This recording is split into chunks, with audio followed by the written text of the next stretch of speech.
সেনাবাহিনী দ্বারা এবং সেটেলের দ্বারা যতবার পাহাড়েতে নারী ধর্ষণ হয়েছে সেটা নিয়ে পর্যটকদের কোনো মাথা ব্যথাও নেই, পর্যটনে এবং সিস্টেমেরও কোনো মাথা ব্যথা নেই।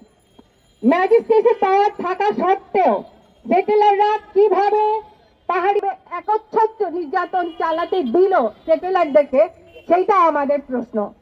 এখানে যুদ্ধটা হচ্ছে নিয়ে কথা বলতে এসছি। আমার মনে হয় আমি এসছি, আমার পাহাড়ের প্রচুর বন্ধু আছেন, আমার পাহাড় গোষ্ঠীর জন্য বিপজ্জনক।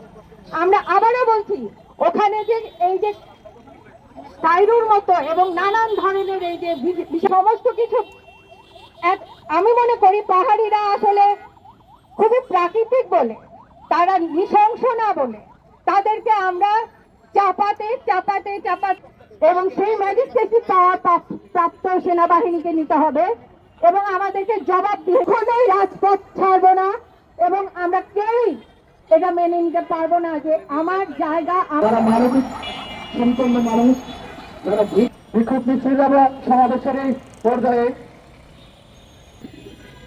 অনেকগুলো মানুষের রক্তপাত সেখানে হয়েছে।